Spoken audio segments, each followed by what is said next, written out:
I'd like to welcome everybody to the regular meeting of the Abington School Committee here on the first day of school, Wednesday, August 30th, 2023.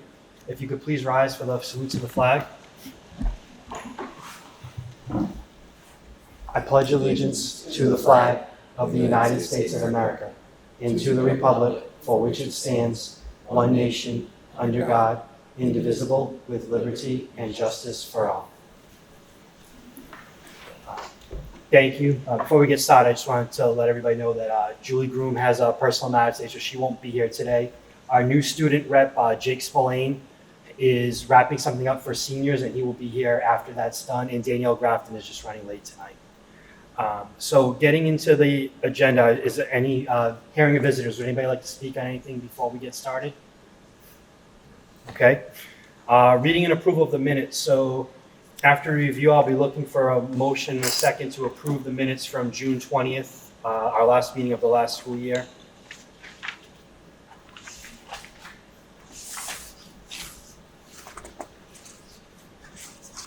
I'll make a motion. I'll second. All in favor? Aye. Okay. Peter Serino also has something going on with the athletic department right now, so we're going to bump him to later on. So I'm going to jump right to the report of the directors of student services, curriculum, instruction, and assessment. Doctors Basta and Robbins, squared.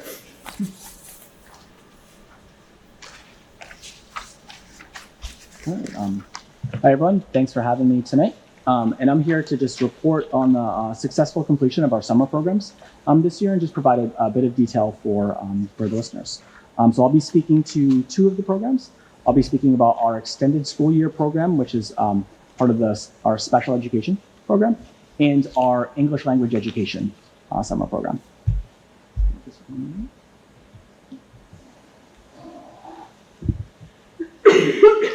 All right, so I'll start first with our extended school year program, which is part of our special education department. So as I mentioned when I was here with the committee in June, this program is a federal requirement. So all special education programs are mandated to run a extended school year program. The big idea is that children with disabilities are more vulnerable to regression over the summer. So when they return in late August and September, they are at a disadvantage compared to their peers because they've lost more learning. And their disabilities put them at a disadvantage to learn to begin with. So the gap between themselves and their peers would just be greater in September. So therefore, we run an extended school year program. And our program went according to plan this summer. Everything went successfully, and I'm here to just share a few details. So as I mentioned, the intent of the program, it comes from a federal mandate, and the big idea is preventing regression of learned skills. So the idea is that our students participate in skills and activities that they worked on during the preceding school year. And also they work on promoting readiness for the school year ahead. During the summertime, it allows our staff an opportunity to trial new interventions with some of those students while still working on previously learned skills and try new groupings with the idea of getting them further ready for the year that's coming ahead. And it just gives them an opportunity to work through challenges that they're working on during the school year. Additionally, we're able to incorporate some fun learning activities for our students. Just to highlight two, in our TLC classrooms, we had a visit from our Abington's head librarian, Ms. Grimmett. And also for our secondary age students, we had class trips to Timberlands. So we try to make it fun. And just for those who've been on site, the general vibe of our summer program is positive, and children and staff tend to be in a really positive mood. Just for some specific details, during the summer we have 26 certified special education staff members. We hire that number just so that we can keep really manageable staff to student ratios, just considering that the students in their care are our most challenged learners. We also have 22 support staff who are available in a paraprofessional capacity to keep students engaged and redirected and provide alternative instruction. We serve our programs serve all grades.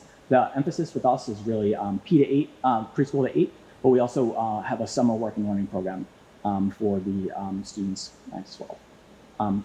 The content that's addressed is determined by IEP goals. The emphasis is always on literacy and numeracy, so ELA and math is emphasized in the classes, and but students' IEP goals are incorporated. So if we're working on ELA and a student has specific challenges in written expression, for example, written expression is emphasized for that particular student.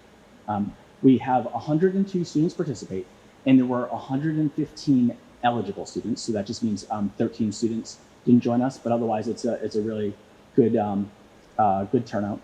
And just a reminder on the details of the program: it runs 4 weeks in July, 4 days a week, 4 hours a day.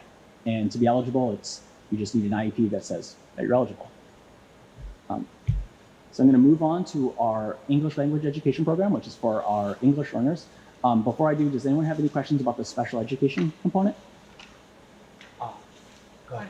No, it's okay. I was just going to ask, first, call out the 102 out of 115 eligible people is just an amazing turnout. I feel like that's higher than in years past. Maybe I'm wrong. So first of all, am I correct there that that's pretty significant participation as compared to prior years? Yeah, I would say the participation rate is greater. Yes. With that said, for those who are paying really close attention, the number of eligible students dropped from last year to this year, and that's in part because a lot of last year was related to COVID recovery. Okay. So the program felt a bit smaller to those who've been doing it a bit for a number of years. But what you're pointing to is right. The participation rate is greater. Yep. And did anything else change in terms of like the timing of the program? I don't remember if there were any other logistical changes that may have impacted that great participation rate. Yeah, thanks for the question. Note for the past few years, we've followed the same model where it's 4 days a week, 4 weeks in July, 4 hours a day. The only thing that really changed this year is that July 4th was on a Tuesday. So that meant the first week was a 3-day week. And so that meant we had we had a 5-day week on our third week to make up for that. Gotcha. And then my other question was, is there an opportunity here to utilize peer leaders or National Honor Society for anything? I don't know IEPs well enough to know if that's even appropriate, but just throwing it out there, I wonder if there are ways to incorporate other students in the success. Yeah, I think that's a great idea for starters. Secondly, I would just say that at our most recent CPAC meeting, that was brought up by its membership, that incorporating opportunities for our National Honor Society students and just motivated students to work with younger children with disabilities on recreational activities was an idea that came up. So that idea has been bounced around and something we'll look into for this year ahead. But then also just on a kind of related note, in a way we do facilitate that during the summer because many of the paraprofessionals who are on staff are either recent Abington High grads or students who participated in the early childhood class at the high school because those individuals have an opportunity to intern in our preschool. And our preschool director will usually touch base with a number of students who may be interested in joining us in the summer. So we do have that pipeline, but I think broadening it is a great idea, especially for students who may be looking into education accurately there. So, Great, thank you. thanks for the questions. I was just going to mention, first thing was the participation rate. That's great. I mean, that's like almost 90%. I feel like I can't do that fast in my head, but it's got to be close to 90% anyway. So that's fantastic, James. And then I just wanted to hit on the addition of the secondary group getting to take their the field trip and learn some independence. I thought that was a great idea. It was a big hit in my household. Nice. So thank you for implementing that as well and giving those kids a chance to practice independence outside of these buildings and things like that. So appreciate it. Great. All right, well, thank you for the feedback. All right, next up, I'm going to move to the English Learner Education Summer Program and just share a few notes on that. So this is a program that's been grant funded. So we recognize that our English learners are some of our most vulnerable learners. And so we want to use the summer as an opportunity to just further strengthen their skill so that when the year ahead comes, that they're in the best position to be successful.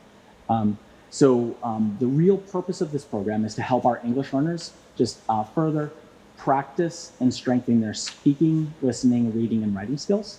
And so we target our students who are assessed at the level 1 or level 2 proficiency level according to the WIDA access test. Because those are students who continue to have significant work to do to reach English proficiency. So that's how we identify participating students. So we've been running this program. This is its third year. based on grant funds. And just here are some of the trends that we notice that are benefits of having this program in place. So for the elementary age students, they're able to, just as I said, work on like strengthening their conversational and academic language skills, speaking, reading, and writing. But also they get the opportunity to practice just getting into the routine of an elementary classroom, because language deficiencies do make just following routines more challenging. So they get a lot more practice of routines. We had a nice moment that kind of speaks to the spirit of what Melanie asked about, which is that we had 3 middle school children actually volunteer to help out at our elementary program. So it's a nice opportunity of older Abington kids helping younger Abington kids, and just makes for a bit of a nice experience. At the middle and high school level, what we find is really targeted there is a focus on the academic language. When it comes to English learners, there's conversational language, which is how to get through your day and speak with others, and then there's academic language, which is a little bit more specialty focused. And so really at the secondary level, the teachers really hone in on academic language. In general, we find it nice that children are able to practice reading and writing skills in what we see to be a calm, relaxed environment. In general, just if you walk in and out of the classrooms, you see it's just a pretty positive atmosphere. Children are relaxed, have good relationships with each other, good relationships with the staff. So it's just a positive academic experience that they can use to kind of draw on when they go into the year ahead. And one thing too is that a number of our English learners will participate in 2 programs over the summer. So they'll participate in a portion of their day on ESL, so just further strengthening their English language skills, but then they'll also participate in our Abington Summer Academy, which Chris will give us more information about, but that's essentially the academic credit recovery program. So some kids are earning credits while also strengthening their English language skills. And then just some specific information on this program. So we had 4 certified staff members lead this program, and they're all current. 3 of the 4 are current ESL teachers, and 1 is a veteran kindergarten teacher who works closely with English learners. We had 2 support staff. It served kids all the way from kindergarten to 12th grade. We had 58 students participate, same schedule that we talked about earlier, 4 days a week, 4 weeks, and 4 hours a day. And as part of our grant, we were also able to provide transportation for most of the students who were participating. We found that made a big difference. In past years, the lack of transportation reduced our participation a little bit. So I'm going to turn it over to Chris in one moment to speak about the Abington Summer Academy. Before I do, I just want to see if anyone has any questions. Heidi. You mentioned the transportation through the grant. Mhm. How long do we have this grant for? Is this something that we think we'll be able to run?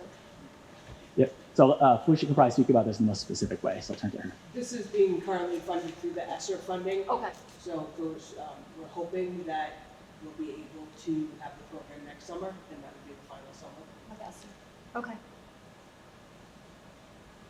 So then we get to possibly be creative and find other funding sources. It's been very successful. Yeah. And, I would hate for it to not be funded, but that's going to become part of budget priorities. And I see that you had 58 students, which is an excellent number. Mm-hmm. Do you see opportunity for it to grow? Yeah, I do. So I'll explain the approach we took, and then I could share an idea of how it could potentially grow. So as I said at the outset, the way we decided who would be eligible was based on English proficiency level.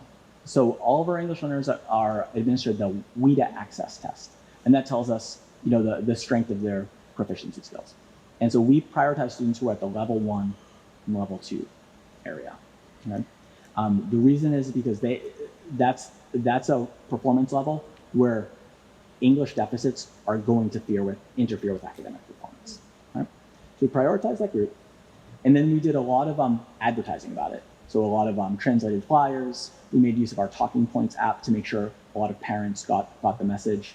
The ESL director or the ELE director, ESL teachers, and myself were available to field parent questions over the summer. And we also did a last push for reminders to get participation.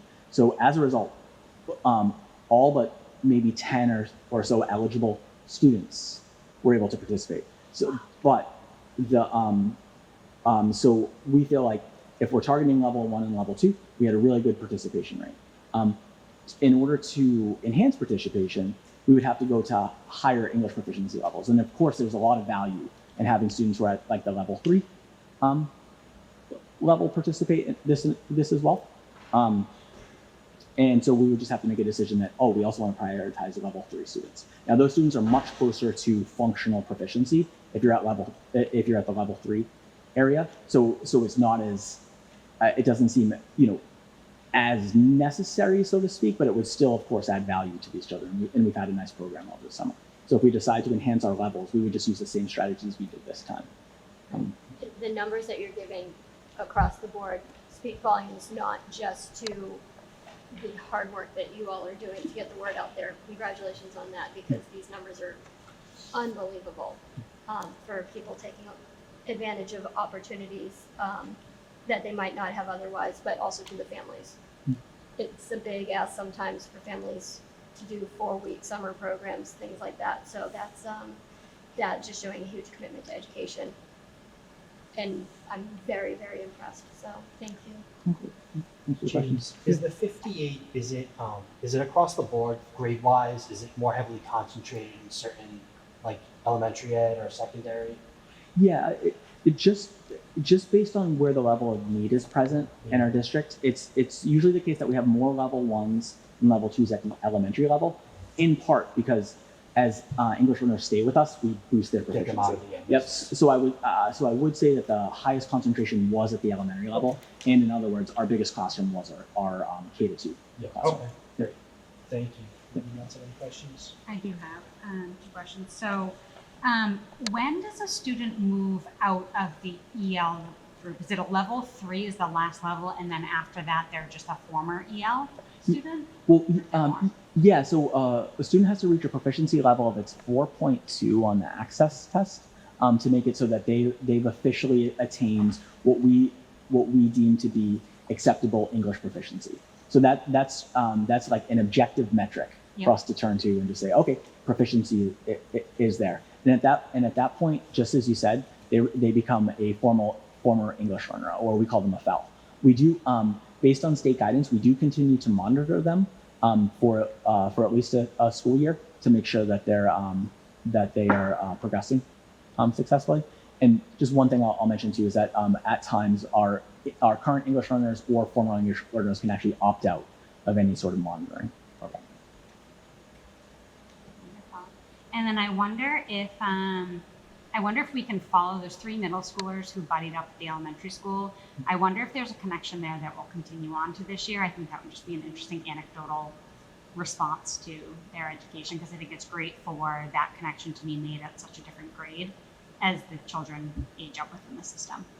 It'll be interesting to see. Oh yeah, I'm excited. it's a really great idea. Thank you. Thanks, James.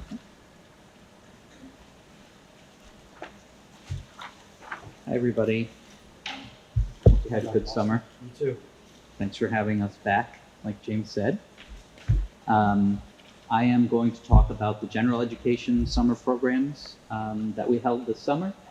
And the first one is our Summer Academy, which is your traditional old school summer school for kids who are in need of credit recovery, or they need to improve their GPA in order to be promoted or to graduate. So this summer, as Dr. Roberts mentioned, we had some students who took part in ELE, the ELE program, as well as credit recovery. We had 2 students who earned their diploma this summer and had a small ceremony for them to graduate. And then we also, just like last year, some nice relationships started to form between 8th grade students and the high school staff, which will help with those students transitioning starting today. As James did, we'll just talk about some key numbers. 7 certified staff, 6 content area teachers, and 1 director. all Abington employees, 2 support staff. Summer Academy serves grades 7 to 12. The content areas for the middle school that were addressed were humanities and STEM, and then at the high school, Algebra 1 and 2, Geometry, History, English, and Interdisciplinary Studies. We had 51 students participate, 40 students earned credit back, and it's a little different than the ESY program or the ELE program. It is the same duration as far as weeks and the days, 4 days per week for 4 weeks, but each course is 1.5 hours, and 25 students receive free transportation. Like the ELE program, this is also a program that was funded by the same ESSER grant this past summer as in previous summers. So I'm guessing in the future we would return to families funding this program as they did pre-COVID. Any questions about the Summer Academy? Yeah. Of course, I have a question. Do students only do one course, or do you have some of those 51 students who enrolled in multiple courses? They're potentially, Okay. yes. That's it. Unfortunate for that student if that's what they have Yeah, to it's do. a lot of work for them, I'm But sure. it happens, yeah. Okay, thank you, that's all.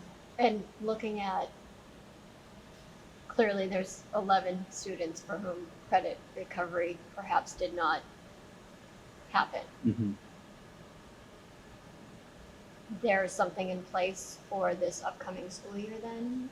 Yes, yeah, that would be between the guidance counselors and the administration. I can say that there were 3 students who stand out of that group where it was, there were disciplinary issues, so they were removed from the program. Yep. But And attendance wise, what does our attendance look like for, I'm assuming that there has to be an attendance standard achieved Yes. too for them to Exactly. achieve. Okay. Yeah. So there's not a bad report, because if they don't attend to the minimum amount of sessions, they don't earn the credit. Okay. Any other questions? All right, We don't give up on them. that's right. We continue to We continue to get them, support try to get our them students to the and line. families. They just didn't make it this time. That's right. Doesn't And mean and- they can't. That's right. And like you're saying, that means that team who's working with that student this coming year, we know we need to support them a little bit more in math or ELA, wherever it is. Okay. And then also going to talk about summer enrichment. Following up the success of the previous summer, we offered instrumental music camp again this summer. The format was changed slightly. Last summer, you might remember, not last summer, 2 summers ago, the format was 2 weeks. That was changed to 1 week this summer, but a longer day. And so that may have impacted the amount of students who participated in the instrumental music program, but it was successful. The students mastered a 20-minute piece of music, and the purpose of the program to keep kids playing instruments and invested so that our band program continues to grow as they move from the middle school to the high school, that was achieved. So the students who did participate are engaged and excited to continue. Hi, Jake. And then we also, as we do most summers, the strength and conditioning was an option for our student athletes to use the facilities, and many students took part in that. And we'll look at the numbers here. So for the instrumental camp, we had 2 staff members, 4 support staff members, offered to grades 5 through 8. 27 students participated, and it was 5 hours a day for 4 days. The team is looking at what could they do differently next summer if the schedule was a reason for the numbers to drop a bit. I don't have what the number was the previous summer, but I do know that it was a little bit lower this summer. Dr. Boss, can I ask you a quick question? Yeah. Just because you're on where you're on it. So just the copy I have has 2 2-hour sessions, 3 days per week for 2 weeks. Is that the plan possibly for the future? That was the previous summer. Okay, okay. So that was shared before Mr. Leonelli updated that Okay, page. all right. Okay, thank you. Sorry about that. That's error. okay.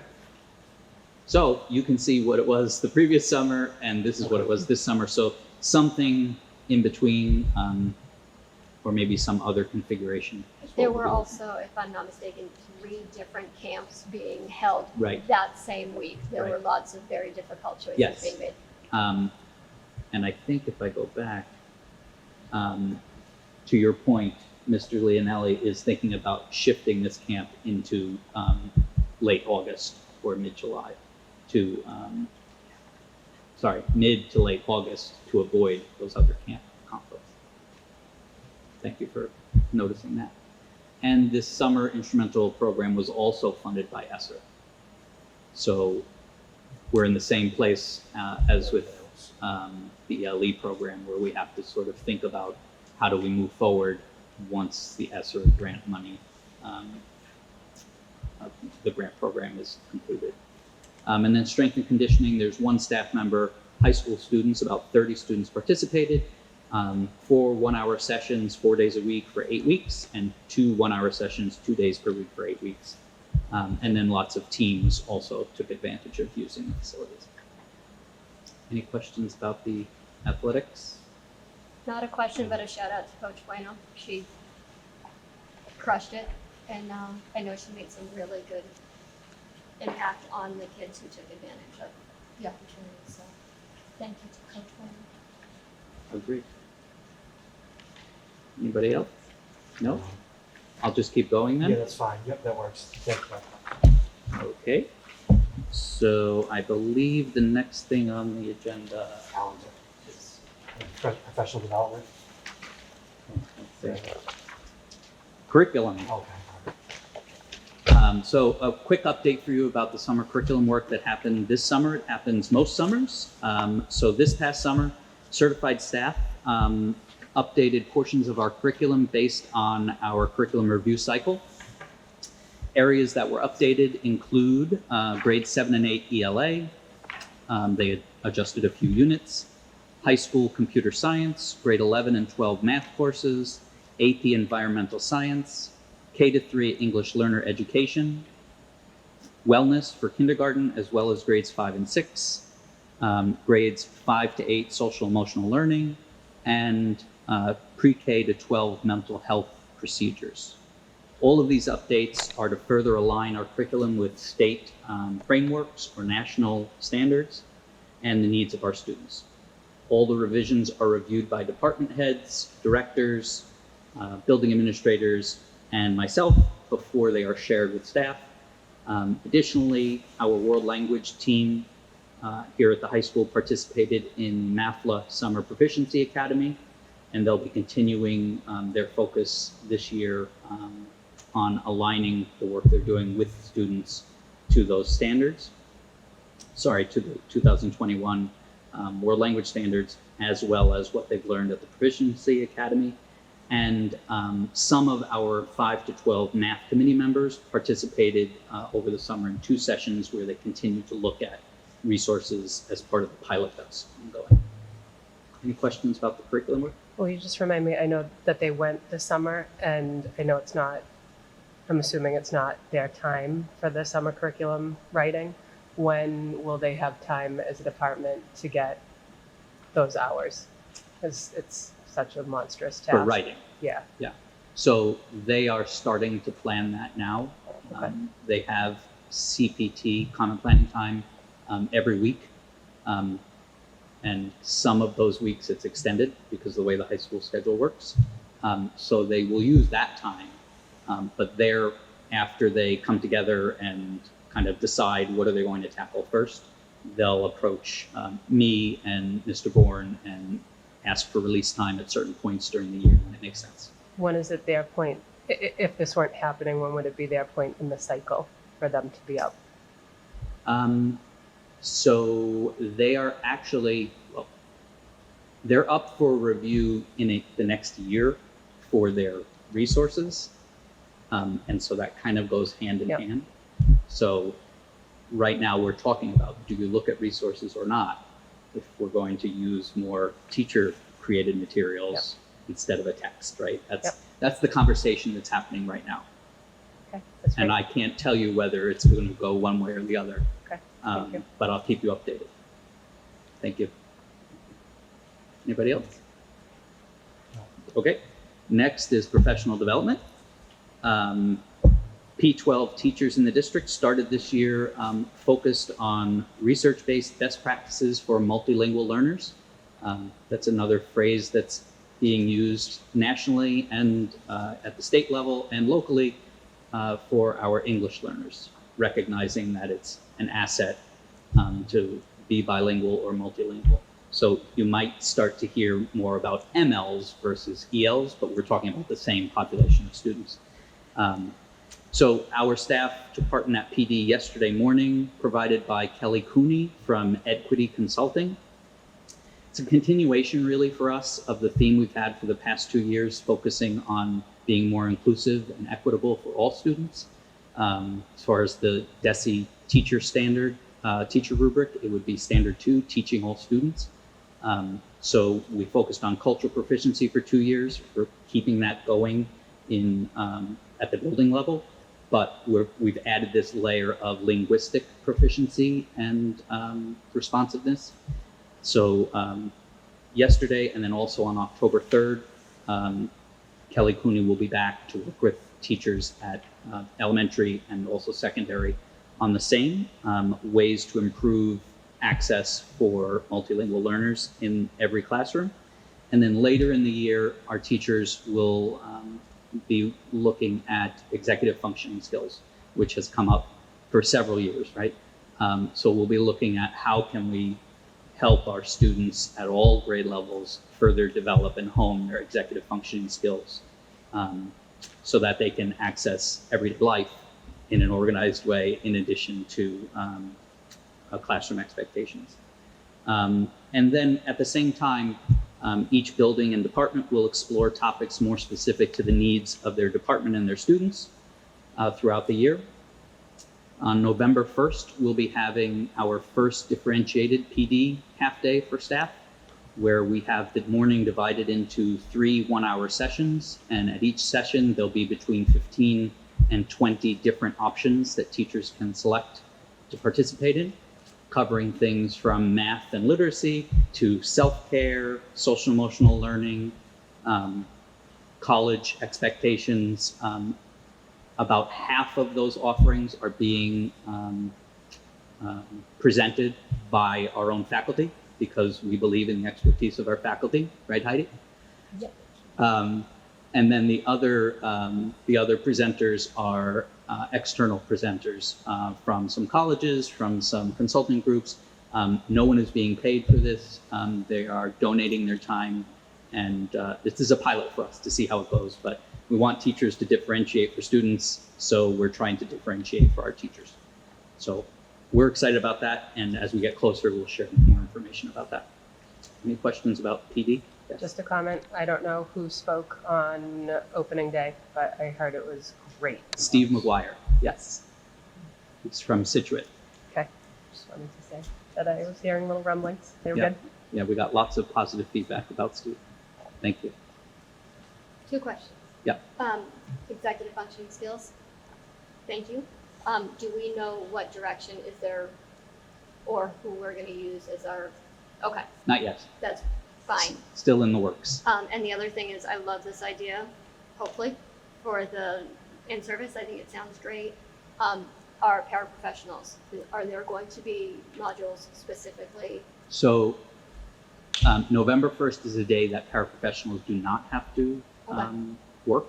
So it's open to them. And if they attend and submit a timesheet, they're paid for their time, and we would love them to participate. But because it's not mandatory for them, we don't have any sessions that are geared specifically for paraprofessionals. But there are so many different options. There's Behavior 101, right? Yep. Like every paraprofessional would most likely be interested in that. that session. So there'll be lots of options for them to choose Thank you. if they choose to come. Anybody else? No? I'm not done yet. I'm not done yet. You're trying to get rid of me. This is a long night. Thanking you for that section. Yeah, you're welcome. This is very brief, just updating you on the different committees that will be continuing or newly operating this year. Our 5 to 12 math committee is continuing its work. As we talked about a few times last year, we are trying to align resources that our teachers are using with professional development that they've been receiving for the last few years, focused on building thinking classrooms that text and getting kids interested and excited and engaged in problem solving in math.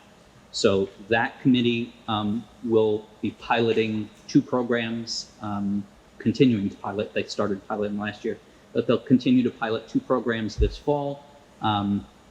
Whatever selections that the committee makes, any recommendations they make, would have to become part of the budget process in November. So that's why we're trying to wrap that up this fall. We also started at the very end of the school year in May. We inaugurated a P6 assessment committee to take a look at how we're assessing kids and what useful data we're getting and how are teachers using it.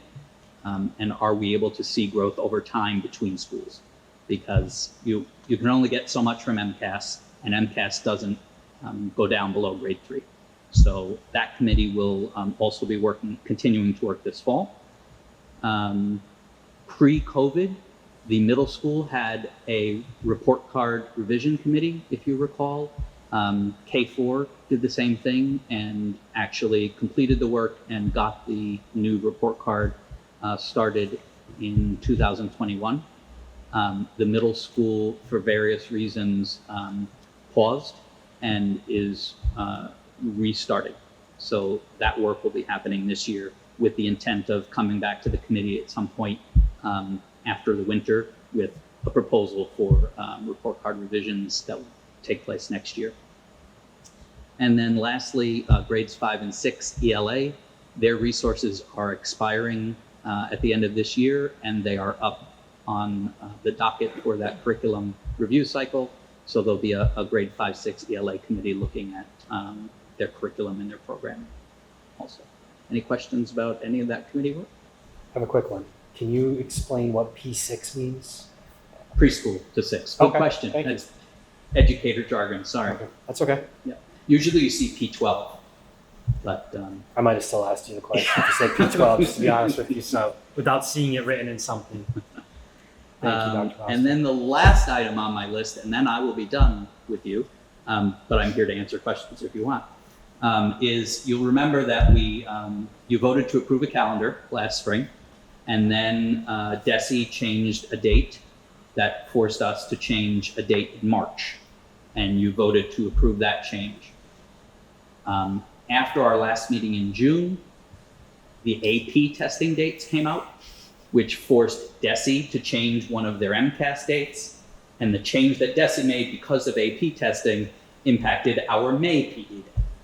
So what was May 22nd on our revised calendar as a PD day is now an MCAS mandatory math MCAS day for the high school. So we are proposing moving that to May 29th to get it out of the range of MCAS testing.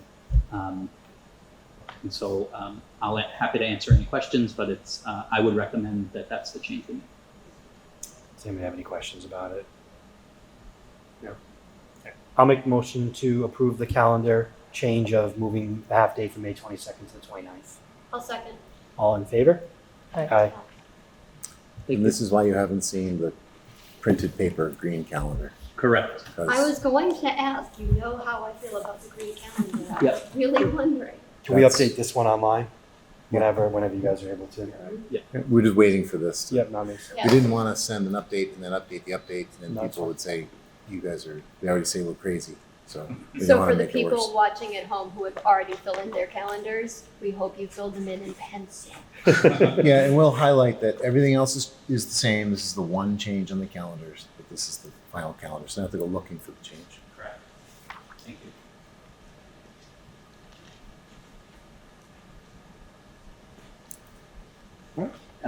So I'm here to just update the committee on the request from Abington families for home education programs. So as you all are aware, families in Abington and statewide have the right to have their children participate in home education programs as long as the school district finds that their proposed program meets the general education standards as laid out by the state. So we've had a number of applications for home education programs, and I've taken time over the summer to review each application and ensure that the proposed plan meets the standards as laid out by DESE. I've issued a memo to the committee, and the names listed therein all, in my view, meet the general education standards as laid out by DESE. So at this point, I turn it over to you to vote as to whether or not you wish to approve these home education programs. Anybody have any questions about them? No. The only thing I'm going to mention, I say every time, is this is one of the few things we get that's confidential. So just make sure it doesn't end up, if you throw this in recycling, don't put those in recycling. I'll make a motion to approve the home education programs for the school year. I'll second. All in favor? Aye. Aye. Thank you, Dr. Robbins. Thank you, Dr. Basta. I'm going to jump back to the front. Mr. Serino is here to present an athletic department update.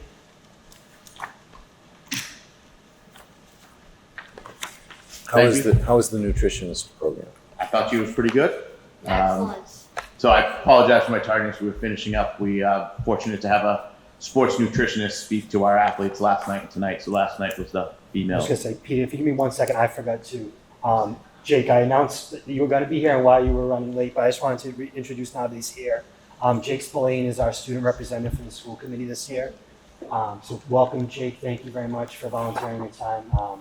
Very much appreciated. Peter, I'm sorry to interrupt. So I said while we were moving it around too. So thanks. Perfect. Thank you. So I just wanted to give some generalized updates to the athletic department, speak to specifically the 8th grade waiver, because I know that's something that was newer a couple of years ago and we've continued to use. So I know today was the first day of school, but the first day of sports was a couple of weeks ago. So we are very much in the swing of things, and the fall season has been going very well. Our participation numbers are very strong. We're filling every team that we always hope to. So different levels, the varsity, the JV, and the freshmen. We don't have any holes, which in the past, maybe no JV team this year, or we're struggling to field a team. All of the teams that we're fielding, we feel pretty strong about, which is great. We do have some changes in our league this year. We realigned both the South Shore League and the MIA. Both are in the first year of a new 2-year alignment cycle. So in the South Shore League, we changed divisions. So we're still in the South Shore League, but our enrollment dropped and other schools' enrollments increased. So we previously competed in the Sullivan division, which is the large schools, and now we are in the Tobin division, which is the smaller schools. So 2 cycles ago, we were in the Tobin. So we've gone Sullivan, Tobin, Sullivan, Tobin. So we are one of 3 schools that are very much in the middle of the league. There have been years where it's been decided by 1 individual, 7. This year was a little bit bigger gap. And so we're in the Tobin side, and Sandwich also entered our league. Sandwich is on the Sullivan side. So our teams in most sports will play them once. So some years you may go to Sandwich, some years you may not. The teams that you will play twice, again in most sports, not all sports now, are Hull, Cohasset, Mashpee, and Carver. So that's the change. Those are the smaller schools. And the MIA divisional alignments are also out. Most of our team sports compete in Division 4, with the exception of football, which is Division 6, because they have 8 divisions. And boys and girls basketball are Division 3. If anybody is curious about how the MIA alignment system works, I'm happy to dive into that with you. It's very complicated. They use a competitive equity tool and enrollments, but that's where we land. We are using 8th graders this fall in cross country. They're participating at the varsity level. So the MIA requires them to participate at the lowest level we offer. We only offer a varsity cross country team, so they are there. Boys and girls soccer, they're playing at the junior varsity level. That's the lowest level we offer. We don't have freshman teams there. And volleyball, they're playing at the freshman level because we offer a freshman team. Another change this year in the winter season is our co-op team, our co-op girls ice hockey team. Last year was the first year of it with Norwell High School. This year it will be a 3-school co-op, so it's Abington, Norwell, and Situate. The reason for that is our numbers remain the same. We have 3 girls participating, but Norwell's dropped significantly, and we anticipate another significant drop. There's a large senior class, so in order to maintain the program, Situate was down to only between 6 or 8 skaters, so we added them in. And this is a significant change for us in the positive direction. Last year, our girls ice hockey team had to practice primarily in the morning because that's the only time we could get ice that worked for Abington and Norwell because we have different start and end times. Situate has access to afternoon ice, so our girls will be able to skate in the afternoon 2 days a week, and they'll still have one morning ice practice, which is fairly typical for high school hockey. And then we have a number of facility improvements that we have just completed or will be completing. So the baseball infield was completed last fall. That was funded through the American Rescue Plan. We have new scoreboards at our softball field and our football field, which were also funded through the American Rescue Plan. We anticipate some significant renovations to the softball field to be finished in October. Was all scheduled and hopefully going to be done this past spring, but due to how bids were awarded and different contractors, there were a lot of moving parts from the concrete pad to the erection of the dugout to the actual supplies of the dugout. Just a bunch of different contractors got it and the different fencing companies, so coordinating them has been a bit of a challenge, but we are optimistic that that will be completed sometime late September or early October. So that will include new dugouts at the softball field and new fencing in the infield area. The next significant project that we're looking towards, we have a ways to go, but I just wanted to mention it, that we're aware of. The lights at Memorial Field are over 30 years old. We've re-lamped them, but they're metal haloid lights, which most people don't use anymore, and they're difficult. It's becoming increasingly difficult to find the parts, and they're due to be re-lamped. So finding the parts is a challenge. They're much more expensive than they used to be, and they're also not very energy efficient. So that's something we're going to have to do in a year unless we were to install new LED lights. Met with the CPA last night, and we passed phase 1 of their eligibility review for the project that would include new LED lights at Memorial Field. The hope is to get the CPA support. It's a project that has to be done if we want to continue to have a lit field at Memorial Field. So our hope is to go with new LED lights. And in addition to that, to begin revitalizing the area, the Dust Bowl area, which is the back corner where football practices right now, we would relocate the JV baseball field to that corner, and it would include a new multi-purpose grass playing field. That field would not be lit, but what we are hoping to do is to put lights on the back of the stadium lights on what's now the visitor sideline. So lights that would face the playground and the pond to light that area for practices and safety and so forth. It would not be lit well enough for games, but if we're putting poles in there, we did ask them to include that in the price. Youth sports in particular in town when October comes. Then also our marching band is marching again, so finding places for all of these kids to go when the sun is setting before 6 o'clock is a challenge. So that would open up another area for that. So the next step is to submit the formal application to the CPA, which we anticipate doing in the coming weeks. And the goal is to have CPA vote either to support it or not support it this year. So if they do support it, it would go to the Springtown meeting and go from there. So we're very, very early in the process of getting their support. We're about 4 years into looking at Memorial Field and how to upgrade it from surveys to a master plan to lay different options out that we can do. But the suggestion was to start with those two things. So that's what we're hoping to do. So that's a brief overview of where we are in athletics, but I'd be happy to address any questions. Go ahead, Danielle. Okay. So I know power rankings, the formula is a little crazy. With teams kind of moving in and out of Tobin and Sullivan, I know you can't avoid playing all the teams that sometimes beat up on us. When you said that there are some teams that any sport would more than likely play twice. Mhm.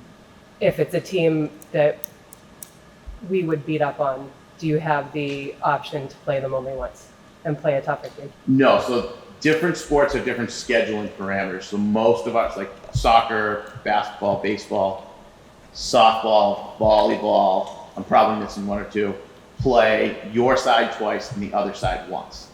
Other sports, football, lacrosse are the two that come to mind. You only play people once on either side. So it's a little bit different, but if you fall into that same division, you do play people twice in those sports.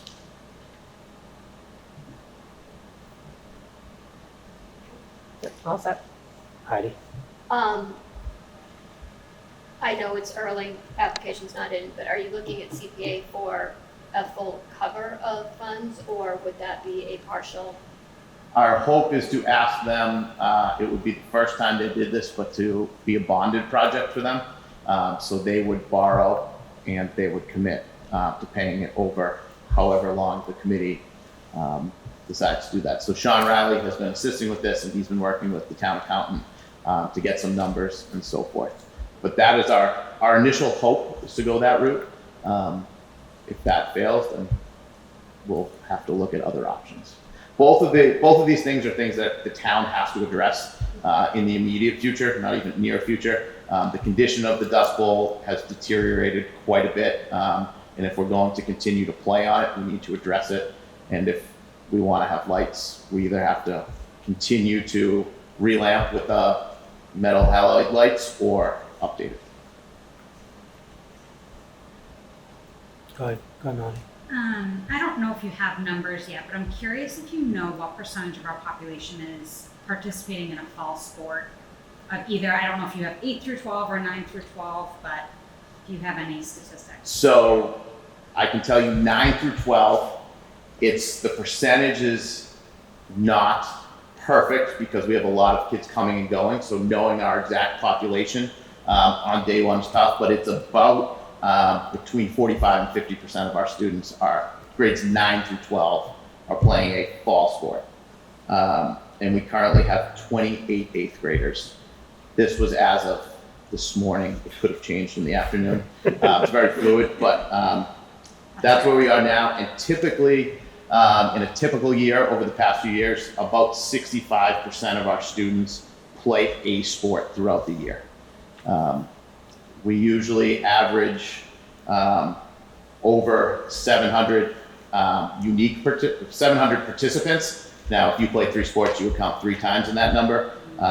And last year, I think we were about 325 unique participants. And our October 1 enrollment, I think, was 530 something last year. So where I guess I was going with that, first of all, that's wonderful, and it's great to hear that so many kids have the opportunity to participate at a high school level.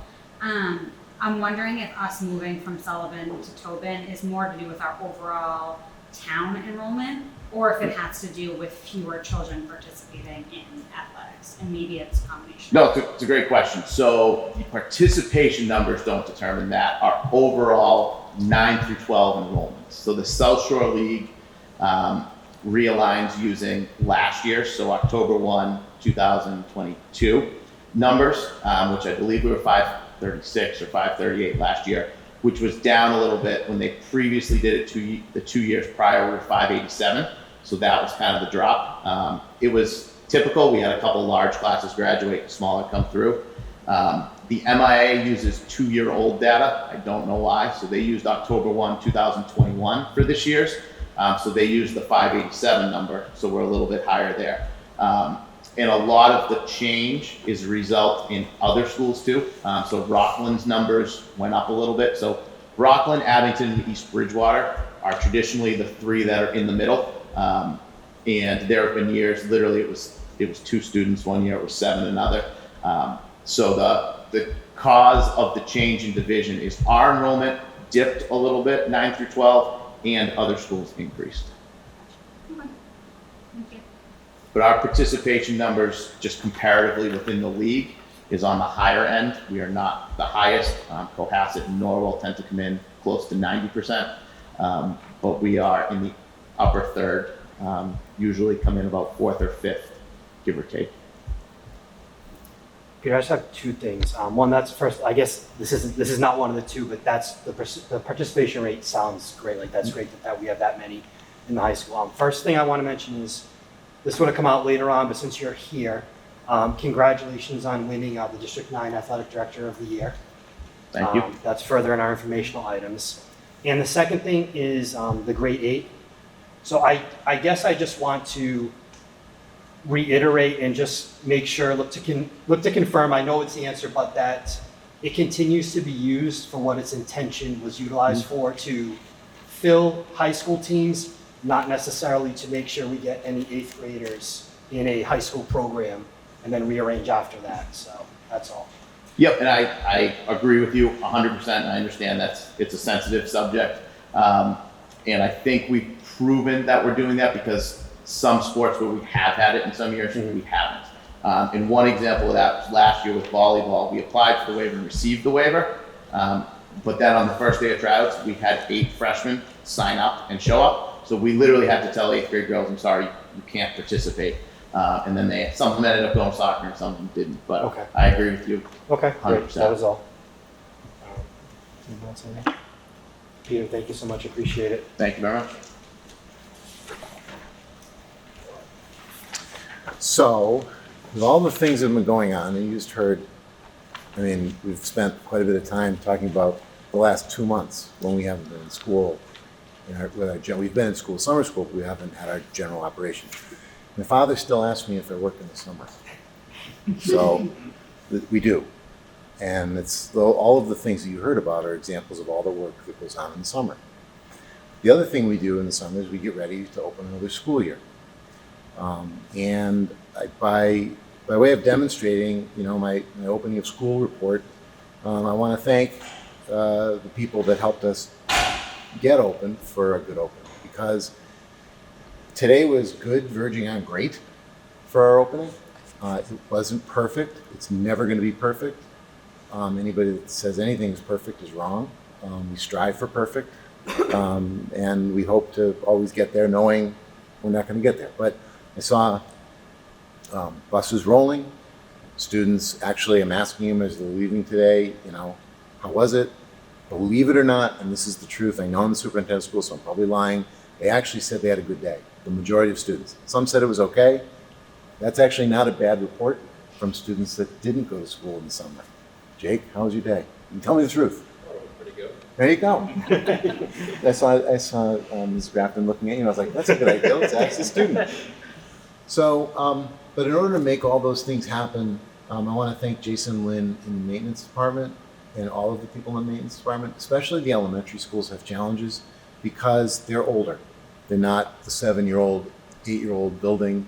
Our elementary schools are getting tired.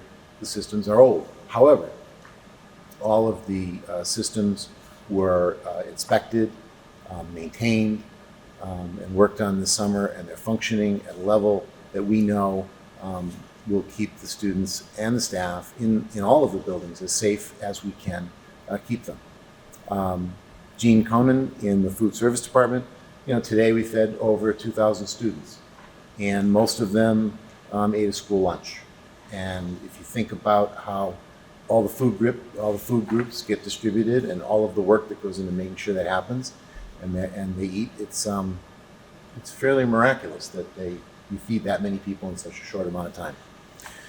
Rich Bykowski in the technology office collected and re-imaged and then redeployed thousands of computers, and we all know that the technology has become the backbone of how our students learn. That's not to mention the different software upgrades and the different everything, audiovisual equipment that needed to be replaced or maintained They do it all. Our doors don't open without technology these days because it's everywhere. The administrative assistants in each building, the schedules, the rosters, the registrations that we've received, the communications, the customer service that's critical to us in terms of taking care of our families. The last couple of days have been like working in a Target on Christmas Eve. And they just take care of people, and I'm proud of the work that they do. This year in transportation, making sure the bus routes are squared away. Felicia will give you more information on transportation, and it's always interesting to know how many applications we continue to get while we're trying to run a consistent bus service. Custodians and building crews, our floors shine, and it's important that they do.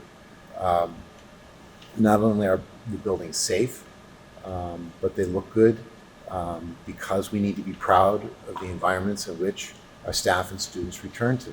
At the open houses, that's the first impression we make about how we care about our students. Are the buildings ready to go? And they are, because of the hard work of our custodial crews. Building administrators work long hours with a myriad of details, and we have a great team. The number of people that we've hired, they have to be vetted appropriately with background checks, references, interviews, follow-up interviews, check credentials. It's a lot of work, but one of the most important things we do is find good people for our children. Central office staffs, the accounting, the payroll, the customer service. I mean, you have to, we've got just under 400 employees in the Abington Public Schools. The number of contracts that are all administered a different way for all those different people, including, summer school and overtime. I mean, it's just, I could never be the payroll person in Abington. You wouldn't want that. Or the accounting with a multi-million-dollar budget. The hiring process again, and they put up with me. The other departments in town, the fire department, the DPW, the water department, the police, and the SROs. This is a wonderful community. You heard about the number of people participating in sports. Other communities aren't like that. Students don't get the opportunity just by virtue of the sheer numbers, because there are so few people that can make a team in some of those communities. On top of that, if you left or not, it doesn't matter. The athletic director of the year is because there are good coaches. He does a good job communicating with them, and that creates a good culture for kids, and they want to participate. And I'm also, I'm proud of the win-loss record. I'm more proud of who we are than the score on the scoreboard. The town library, they support us throughout the summer in our reading programs. You did hear about a number of learners that were with us over the summer in different programs, but the library supports us and our students. It provides them opportunities to read and be enriched over the summer. And we work hand in hand with them at the library. And I'm not just saying that because Heidi's here. The bus drivers, our school committee members, our families, our van drivers. I was talking to some of our special education providers who provide transportation for special education. It would be easy to forget the bus drivers and the van drivers, and they're only driving our most vulnerable populations on busy streets back and forth to school. I mean, so it's a big deal. And they are good people and they work hard, and I appreciate the work that they've done. So all of these people come together to help the people that do the most important work, and that's our paraprofessionals, our tutors, and our teachers. And that most important work is obviously for the most important people in our lives, and that's the students that we serve. And so I know this is sort of a left-handed way to give you a back-to-school report, but all of those things happen. And the students had a good day today, to a great day, to a pretty good day, right? And that doesn't mean it was a perfect day. I did see, a couple of kiddos that had trouble getting out of their cars and getting in elementary schools. I did see, students that weren't happy, to be here. They're stressed. They are back into a routine. But just like with some of our summer learners that didn't make it, we're not going anywhere. It's not our job to give up. We just continue to do whatever it takes to try to make them all successful. And, we did have a good presenter. We had a good professional development. And the ship has set sail for another school year and it won't return back to the dock for another 179, 180 days. And I'm happy to answer any questions that people have. I'm just appreciative of the team that I saw take care of kids today. I don't have any questions. I echo, I think from all of us, kind of what you had to say for everybody who helped get us up and running.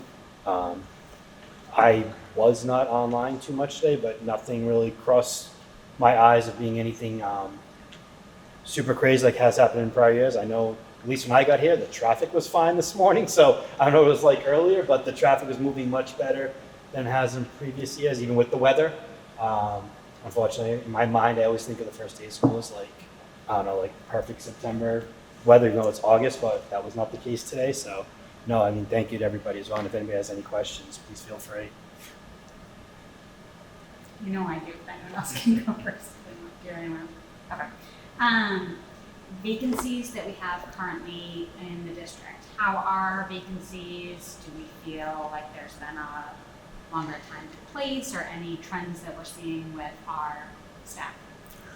So during COVID, people that were close to retirement or could get out did. We're seeing and so we had a large number of people last year.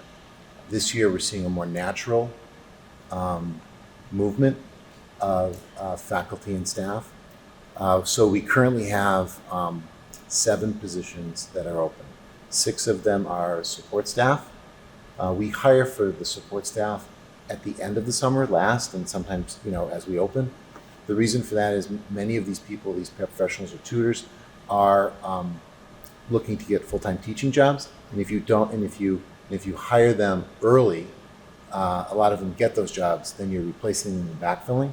So I'm not overly concerned about that because I'm actually pleased with the candidates I'm seeing that come to central office for positions. I hope that continues. We hired 15 new teachers in total, and 4 of those were new positions, which is reason to celebrate that those are new positions they have in public schools. 2 or 3 were retirements. 3 or 4 were replacement of, I'm going to call them performance issues, either people that weren't able to come back or people that weren't happy about the way they were being evaluated and they could get a job someplace else.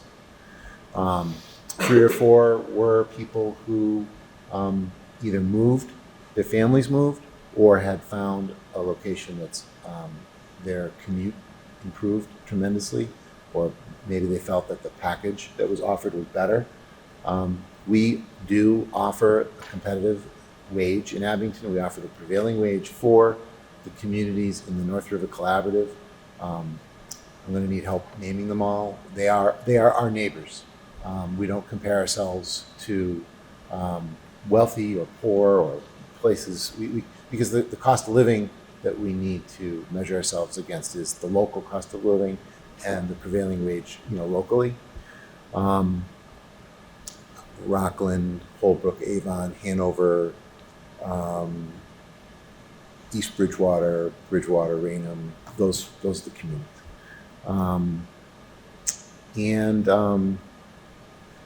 Did I answer the question? Yeah. Okay. Yeah, that's great. I'll just keep going if you don't stop. The other question I had was our enrollment. Any trends staying within the district or moving out of district that might be different than we've seen in the past? If you saw me earlier tonight on my phone, I was not playing Candy Crush. I was not texting. I was on Instagram. I was looking for a report that I have, a spreadsheet, but I know from memory what that is on our population size. So currently, the best that I can share with the community is that we're up 30 students compared to last year. We were around 2,100, but there's so much movement in and out of the district right now, it would be irresponsible for me to tell you that's the number, because there are people registering and then people leaving. Some schools don't open until after Labor Day, and so some people don't kind of get their households moving until they see the yellow buses in their town, and then they come and they say, oh, we have to withdraw, unfortunately. And so really October 1 is the best benchmark. But what I can tell you is with a difference of 30 students this year compared to last year, I don't anticipate anything but a more static accounting of the data, that we're not seeing migrations in or out. It's remaining fairly constant. Is that 30s across the whole district? Right? 30 across the whole district. Yep. And you cross your fingers that it wasn't 30 students that moved into one grade. Right. Yeah. Because that creates a problem, and that's why we check those numbers so early, just prior to opening, so that if that was the case, we could try to scramble to remedy that for class sizes. Thank you. Thanks, Peter. You're up next. Chris, can I speak? Can I voice concern because I missed the beginning because of the train? Sure, Mr. McDonald. Please state your name and your address. Mike McDonald, 3 Pinecrest Road. My concern is regarding the health and physical education, and wondering if there's. I'm holding in my hand the draft of the Department of Education, and it's just continued troubling signs, of the sexualization of our children. And I'm wondering if we have a new program in place, if that was voted on already, or because I know that the vote was coming. I didn't see if it got approved from the Department of Education, but I was wondering from you if that's something new this year or coming, or that you're aware of. Yeah. Do you know if we've had The Abington has not made a change in the delivery. The state is talking about what the state is going to provide for the Commonwealth. I don't know if, Chris, you have any information on where the state's going? What you've seen is out for public comment Yep. right now at the state level. Yep. And so it hasn't gone through the full process to be approved at the state level. And then once it's approved at the state level, then local communities start to look at it. So that's Thank you. coming like a next year type of thing. I don't know how fast they'll move through the state. And then it gets voted here. Eventually. Okay. All right. Well, I would put it to everybody to read this, because it is, if we don't reject this, it's a very, third grade pre-K, just, it's not pretty, and, When it comes to us in the final state, we'll look at it. yeah. Okay, thanks. Thank you. Go ahead, Peter. Other questions on Now you that? can go to the strategic plan. Strategic planning. You have a sheet in your packet on strategic planning, and I promise I'm not going to actually read any of it to you. I'll just leave that to you for your information, but I will kind of give you an overview of the strategic planning process. So we had a strategic plan in Abington, and then we were going to update it, and then this pandemic thing happened, and we said during the pandemic that the time for us to create a strategic plan for a 5-year plan with goals for a school system is not during a crisis when people are distracted, because it would unduly influence a 5-year plan. So we got through the pandemic, and now it's important for an organization to have a strategic plan. So what this process entails is finding a broadly representative group of people, and you start by looking at the organization's assets and challenges or weaknesses, things you want to improve in, so you get a full picture of who you are. Then you determine a vision and a mission, where you want to go, what you want to see, what you want the district to be in 5 years. Then you create a series of goals to meet that vision and that mission, and where you want the district to be in 5 years. And then with each of those goals, you create an action plan with actionable steps, things that you should do. Some of them may feel like they're aggressive, and that's a good thing. And some of them are things that you will do, but you need them on the plan because you want to communicate them to the organization and to the community that they are of value to you. So they go in, each goal has action steps and indicators of accomplishment. And then the organization, school department uses those to create the school improvement plans. Administrators use those for goals for themselves. Teachers can tie their goals into that. School committee, whomever, uses that agreed upon set of values, beliefs, and those goals to focus the work. And the strategic plan is only as good as the people that use it, because you can put it on a shelf and never refer to it, or you can continue to look at the action steps annually. You report out on them, on the progress towards them. You can determine if you're making more. You can determine the rate at which you're accomplishing your goals. Is that satisfactory? Do you need more emphasis or resources in one place or another? And it doesn't mean that you don't change your plan over 5 years, but you create the goals in such a way that they are going to fit different components. For example, one of the pieces to the last strategic plan was to build a middle school. Well, we were successful with that, but lo and behold, through the process, we determined that it would be best to also have a high school. And so there was an adjustment to that goal, and we built a middle high school. And so it's important because it focuses the entire organization and holds the organization accountable to itself for where it wants to be over a 5-year period. And so I answer any questions that people have about that in the process. Felicia and Chris are going to be taking the majority of the role in this work for this plan in the future. I'm obviously part of this work, but it's important as there is a transition that we're trying to make. And the way that we make this transition is to build together a consensus of support so that we can do the best work we can for kids.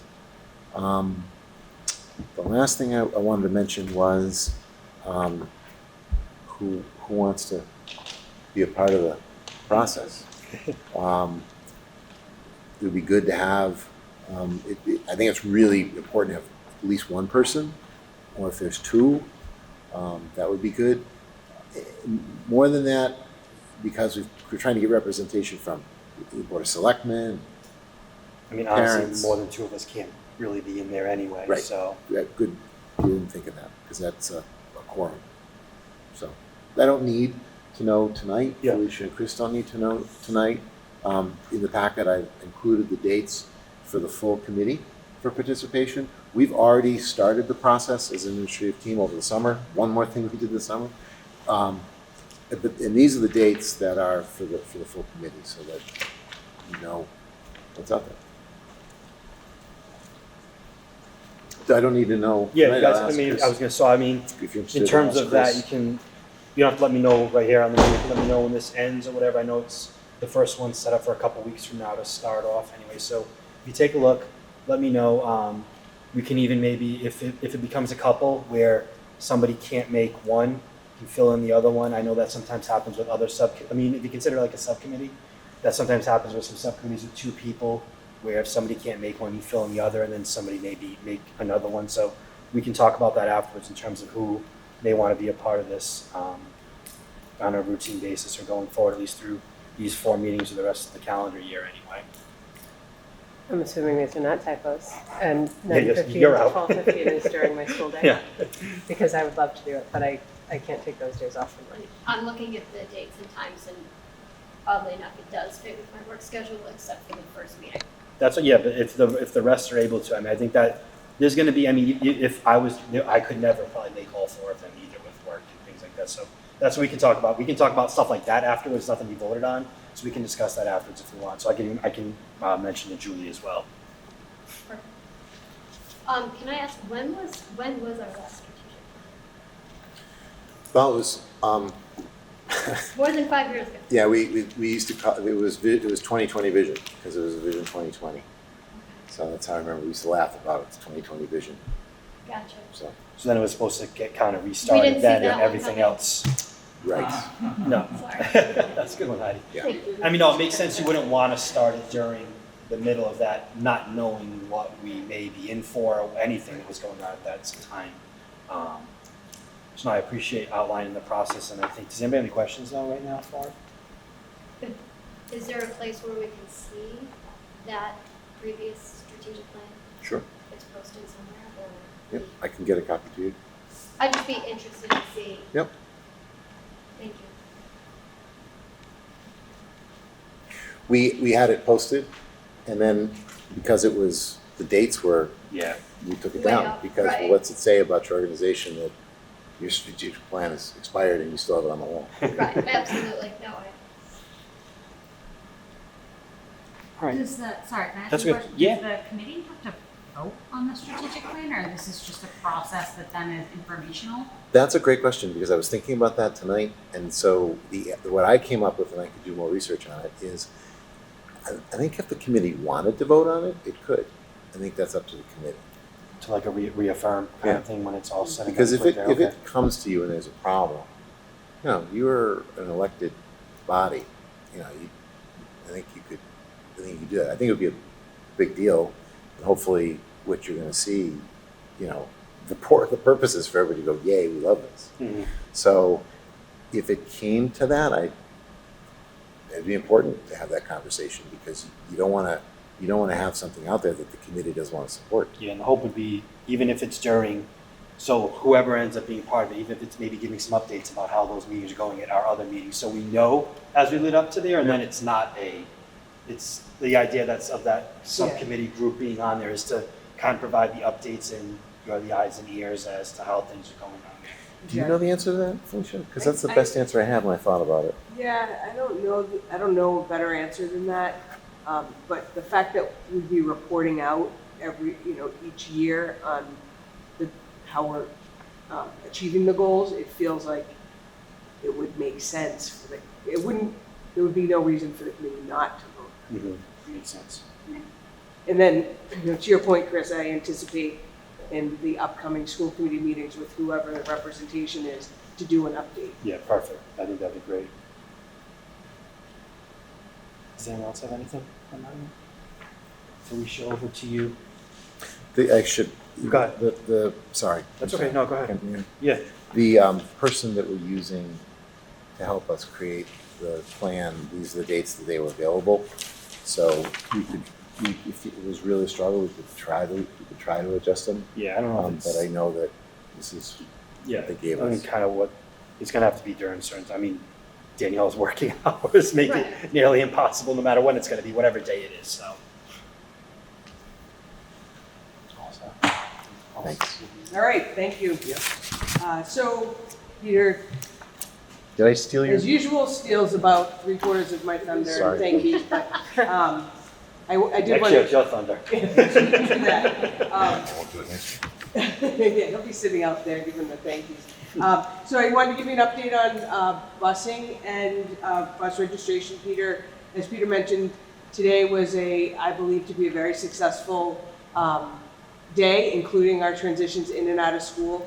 We did have a couple of Woodsdale buses that ran quite late in the afternoon, so I apologize to those families. But other than that, our buses seem to arrive in our schools well.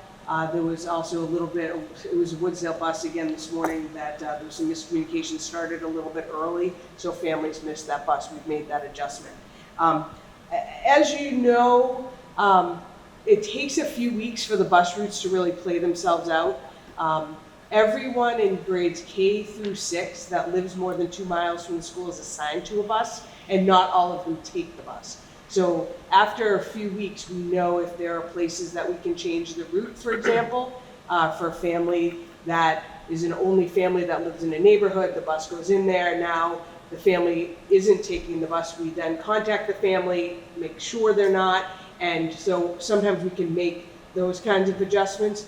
There's also, at the beginning of the year, we have seen that some buses are more crowded than other buses. After a few weeks, again, as the numbers stabilize, we might reroute one bus and to accommodate some of those students that in one bus that had a lot of students and another that had fewer students. So those are works in progress, continually adjusting those routes.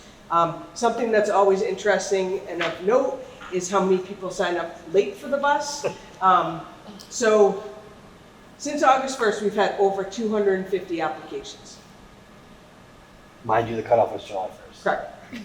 However, since the bus tags got mailed out, we've had over 100 applications. So And they went out, they went out when? Huh? And they went out, Last week. August 22nd. I knew Out that. of those 100 applications that have come in since August 22nd, 84 were applications of existing Abington students, and 15 were new students that are now mandated for transportation. So new students that moved into Abington, but are in grades K through 12, K through 6 that live more than 2 miles. If you're a family that signs up late, and we typically will put you at an existing bus stop. So it's not as convenient. We don't typically reroute the bus. If you're a new student that just moved into Abington and you're a kindergartner or you're in a neighborhood that we don't go to, we will make changes to the route. They just moved here.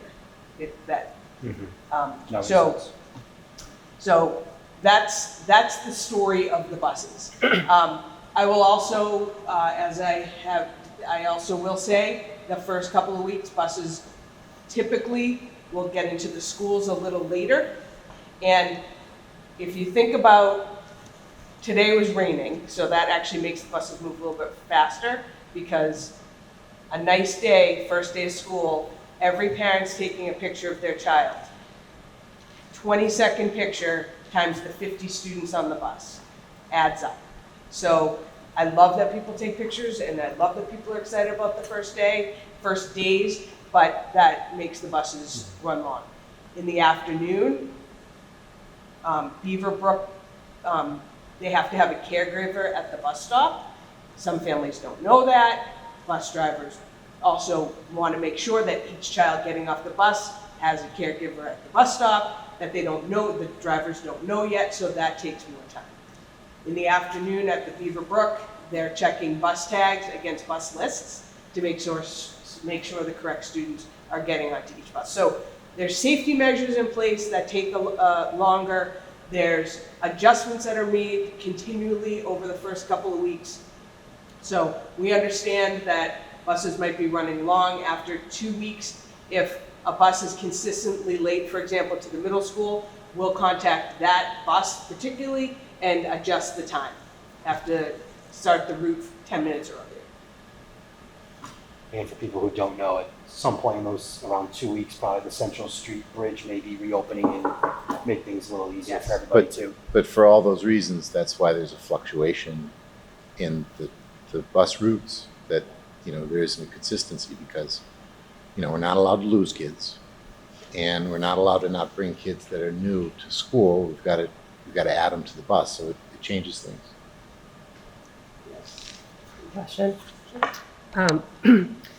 For bus routes, I know there are some where kids are picked up first in the morning and then dropped off last, and that happened with my kids, and it wasn't a big deal. I told them to read a book or do their homework, but I shouldn't say it wasn't a big deal. They didn't love it. Is there any way to look at the routes, not reroute, but can the kids who are picked up first in the morning and are therefore on the bus for a really long time be dropped off first in the afternoon, so they're not also spending that time? And I know some of it might not be doable, but... Great question. So that is one of the things that is absolutely looked at with the afternoon or morning bus routes. Part of the things that come into the equation are where does the bus start from, and where does it need to end at the end of the route. We also take into account what side of the road the bus is on to drop students off on busier streets. We have to take into account left turns and where those left turns are and the time of those left turns. So yes, that is something that's absolutely looked at, and there are times that the afternoon is a direct reverse of the morning, and there's other times that they can't make that happen. Okay. I just had a question or two sent my way, Sure. so I figured I No, would it's a, pass it on. Yep. And Thank you for. I know from experience, I never reached out because it wasn't something that drastically affected us, but I completely get that concern. The door opening on the side where the student doesn't have to cross the street, is a big, if we can make it happen. There's other times that the route is in a way that, I spoke to a family that was concerned about the side of the street that the bus was stopping on.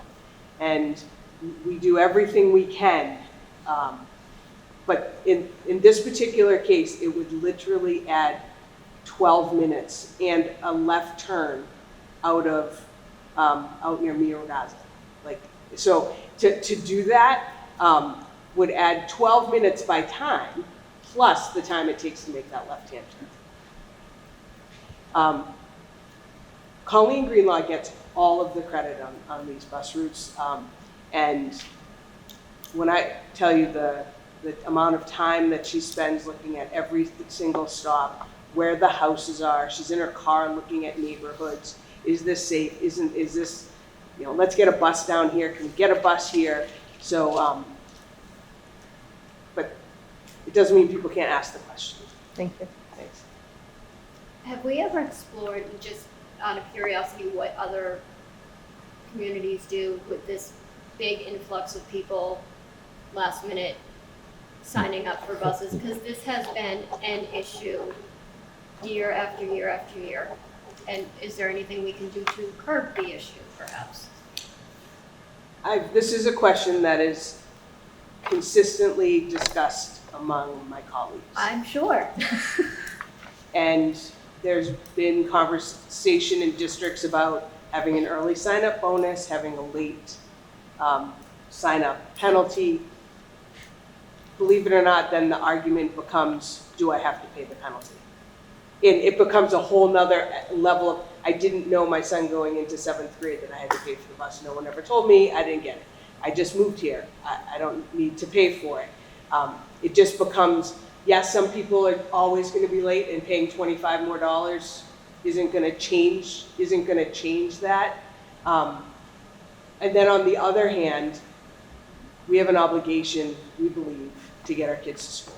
And we will do whatever we can to make that happen. It might mean that routes are changed the second day of school. It might mean that you have to take you have the long route to and the long route home. So We had the same, we did that, you take the bus to school and I'll pick you up because it just was too long. So we get it. Yeah. I mean, it definitely. I haven't make it heard great. of a solution. Okay. Let's say that. I've not heard of a solution. Other than just telling the public, don't be that person, because it's hard. I mean, it puts a lot of stress on, and it's why bus tags tend to be a little bit, towards the end of the summer and everything else, so. I mean, there have been years that, there are years that the bus routes are established and then truly they have to be blown up Yeah. before the tags are sent down. Thanks. Thank you. Thank you to the people in transportation and the people in central office this week that are taking the calls. And thank you for families for being patient. And I guess if I could just reiterate, and correct me if I'm wrong, but I've received the question, just like about buses, why don't we send out the routes and where you are on the route? Are you going to be the first stop? Are you going to be the last stop? I, as a working parent, don't know if I'm going to be able to leave before and after care. It sounds like the answer to that is because the bus routes aren't finalized until after school starts. That's, Okay. Perfect.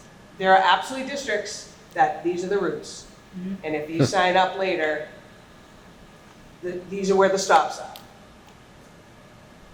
So it's one of those, kind of can't have it both ways. Let me say this, if you are a regional school district, it's required transportation K-12. So in some communities, they have, can set the routes because every single child is put on.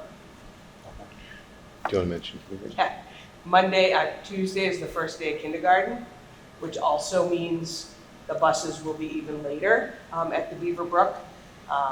It's the first time they've been to Beaver Brook, many of them the first time they've been by themselves on a bus. We take even more care. Well, the staff at the Beaver Brook, who are amazing, take great care in making sure every student gets off the bus and then gets on the bus. The funny story from my predecessor was he was at the whatever the early elementary school was, and the first bus pulled up, and he said, "Oh my God, we forgot to put kindergartens on the bus." They were all so little, they weren't over the window, so you couldn't see them. So that's Tuesday. Tuesday kindergarten starts, so that does add another level of traffic in and around Beaver Brook and on the buses. And just reminding people in general that means there are kids on bikes or possibly walking, and to just Be patient. aware. Yeah, I think that's the other thing that we found is that commuters right now have been traveling all summer without buses in their routes to work. And then they learn the route that they have to leave earlier or take another route because the buses are going to slow them down getting to work. And that helps speed things up too. And also having the bridge out adds Yeah. to commuter traffic that wouldn't necessarily be where it is.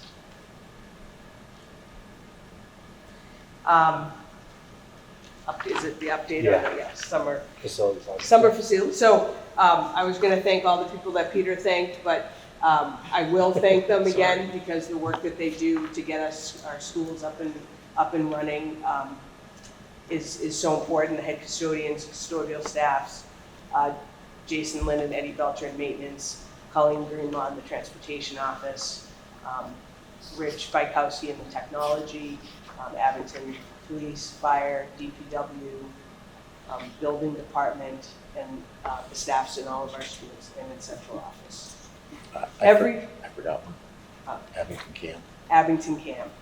Thank you, Abington Camp. So, as Peter also said, the buildings don't just look great the first day of school by accident. Lots of work happens from the minute school gets out in June till the minute we opened this morning.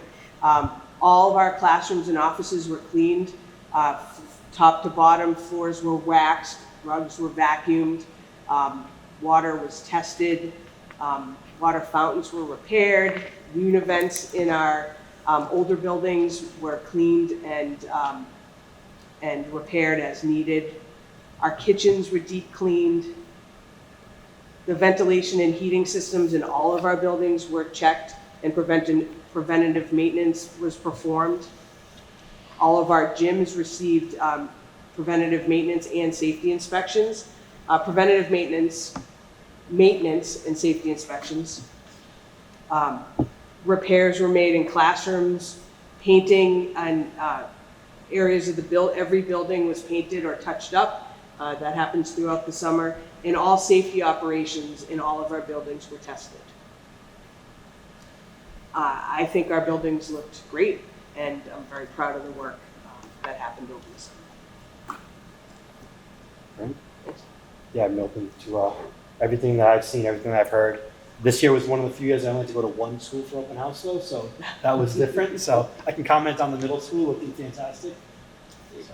Thank you. Yeah, last one. So my last item is a request of the committee to consider increasing our substitute teacher pay. With the increase in minimum wage over the last few years, our paraprofessionals and tutor substitute pay had been paid on an hourly basis. And with the increase of minimum wage, they were actually making within cents of the same as a teacher substitute. So my proposal is to have all three of those substitute categories be paid the same. So whether you're a teacher substitute, a paraprofessional substitute, or a tutor substitute, you would get the same daily rate. And you would also be on the same schedule, whether you're a teacher, a para, or a tutor. The days 1 to 10 of substituting, you would be paid $105 a day. Days 11 to 20, if you had a college degree, would be $110 a day. And then if you worked more than 21 days a year, or you were a permanent substitute, you would make between $115 and $135. It's approximately a $5 increase for the day for paraprofessionals and teachers for the days 1 to 10. It's a $3 increase in days 1 to 10, and it's approximately the same rate. It's the range for the days 20. And then I'm also, for your consideration, asking for the long-term substitute pay to range to be increased from $118 a day to $350 to $118 a day to $450. And that is a range that the superintendent has the latitude to be able to hire a long-term substitute who would come in for a significant 4 weeks, 8 weeks period of time for a teacher who's out. That long-term substitute would then be responsible for planning, grading, parent communication, lesson planning in that time, everything a teacher does during that time. And while $450 a day is on the higher end and would not be used unless that was the only option, if it's a position that's difficult to get, a specialized science teacher, a special education teacher, and you might be able to get a retired person to come back and do that job, for example, that's where you would use the higher end of the range. If we can afford that, that's great, because we want those people coming back in to do that. If we have. And who's responsible for the negotiation? Superintendent. Okay. So it's if you need a chemistry teacher, Yeah, it says it right there. chemistry teachers are like unicorns. They don't, they're hard to find. So special education teachers, especially in, certain critical areas. This is our area communities. This is right in the average range. And as you have heard on the news, getting substitute teachers across the state and across the country is a challenge. And I don't believe it's not about what we're paying. It's just the pool generally is just much shallower. Which I had one thing, and I think I know the answer, but I just want to ask because it wouldn't be here if this was the case, but this doesn't have any impact or doesn't have any effect on the contracts that we agreed upon last year with the 2 units, right? It does not. This is a non-collective Okay. bargaining item. Okay. Anyone have any questions about it? Any more questions? I'm looking for a motion to approve the substitute pay salaries as presented by Dr. Michelle. I'll make the motion. I'll second. All in favor? Aye. Aye. Thank you. Thank you, Dr. Michelle. So establish our next school committee meeting, back to normal, Tuesday, September 26th at 7 p.m. here in the library. Some informational items. I mentioned Peter Serino named the District 9 Athletic Director of the Year. MASC, MASS Joint Conference will take place, I'm guessing, in Hyannis again, November 8th through the 10th. I believe if anybody's interested, reach out to Danielle to try to schedule that, how they want to attend, what they want to attend. Our school committee meeting dates for the year are provided in the packet. For the most part, it's the 4th or last Tuesday of every month at 7 p.m. The subcommittee is also here that I communicated with everybody over the summer, but that's in here now as well. Just some dates. So Friday the schools are closed. Monday is Labor Day. All school offices are closed as well. Tuesday, as Dr. Michelle mentioned, AEP in kindergarten will begin. A couple things that came in late that I wanted to mention. First of all, Friday, September 8th. For those of you that don't know, Coach Kelleher has announced this will be his 50th and last season coaching the boys football team. There will be a pregame ceremony starting at 6:30 p.m. on Friday, September 8th at Memorial Field against, I don't know who they're playing. It's their first home game of the year. Also, the next boosters meeting is scheduled for Tuesday, September 12th at 7 p.m. And they've also scheduled their door-to-door drive for Sunday, October 15th, where that's their biggest fundraiser of the year. There'll be more coming out about that, but they go door to door, and there's also a way to donate online. On Sunday, September 17th is the Abington Copes Road Race and Walk that begins and ends at Woodsdale School with a 9 a.m. start. Also on that day, and somebody correct me if I'm wrong, is the Music Parents Craft Fair here at the middle high school. I don't know the time. 10 to 3? Okay, thank you very much. Thursday, September 21st is in-service early release day for students. And at the end, I know this is after our next meeting, but just to get it out there, Saturday, October 14th will be a town meeting for only a couple of items. I know one of them that everybody probably knows, the proposed fire station / central facility that to be there. And then I believe they've tentatively scheduled an election on that for the following Saturday, October 21st. But more to come related to other town offices on that as well. If nobody has anything, before we adjourn, I just want to wish everybody a great year. Thank you to all the teachers, all the staff here, everybody who gave their time. 2 hours, I know, at the end of a long day. You guys have had a long week, even though it's only Wednesday. So thank you very much. And I'll be looking for a motion to adjourn. I'll make the motion. I will second it. All in favor? Aye. Thank you very much.